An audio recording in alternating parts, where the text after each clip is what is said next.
Hello.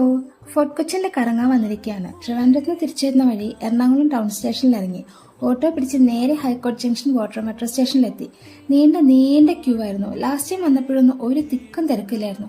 ക്രിസ്മസും new ഇയറും biennale ഒക്കെ കൂടി ആയോണ്ടാ തോന്നുന്നു, അറിയില്ല. ടിക്കറ്റ് എടുക്കാനുള്ള ക്യൂ കഴിഞ്ഞ് ബോട്ടിന് വേണ്ടി 45 മിനിറ്റ്സ് വീണ്ടും വെയിറ്റ് ആക്കിയിട്ടിരുന്നു. ഫൈനലി ബോട്ട് എത്തി. എൻ്റെ ബിഗ്ഗസ്റ്റ് ഫിയറാണ് വെള്ളം എന്ന് പറയുന്നത്. ഇതിൽ പോകുന്നുണ്ടെങ്കിലും എൻ്റെ മനസ്സ് നിറയെ പേടിയാണ്. അങ്ങനെ പുറത്തെ കാഴ്ചയൊക്കെ നോക്കി നിന്നു. സീറ്റൊന്നും ഇല്ലായിരുന്നു. നമ്മൾ പോകുമ്പോൾ സൺസെറ്റ് ഒക്കെ ആവാനായിട്ടുണ്ടായിരുന്നു. ഒരു നല്ല വ്യൂ ഒക്കെ കണ്ട് ഫോർട്ട് കൊച്ചിനിലെത്തി. ബിനാലെ കാണാൻ കയറണമെന്ന് വിചാരിച്ചു, പക്ഷെ നടന്നില്ല. സമയം കഴിഞ്ഞു. പിന്നെ മട്ടാഞ്ചേരി പോകണം. സമയമില്ലായ്മയും ട്രാഫിക് ബ്ലോക്കും ആലോചിച്ച് ആ പ്ലാൻ ഡ്രോപ്പ് ചെയ്തു. പിന്നെ രണ്ടുപേരും കൂടെ ഫോർട്ട് കൊച്ചിൻ്റെ വഴിയിലൂടെ ഒക്കെ തെണ്ടി തിരിഞ്ഞു നടന്നു. തിരിച്ച് വാട്ടർ മെട്രോ ത്രൂ തന്നെ ഹൈക്കോർട്ട് ജംഗ്ഷനിലെത്തി. അവിടുന്ന് ബസ് പിടിച്ച് ലുലു പോകാനുള്ള പ്ലാനായിരുന്നു. അതുകൊണ്ട് എടപ്പള്ളിയിൽ ഇറങ്ങി. അവിടെ എത്തിയപ്പോൾ പ്ലാൻ വീണ്ടും മാറി.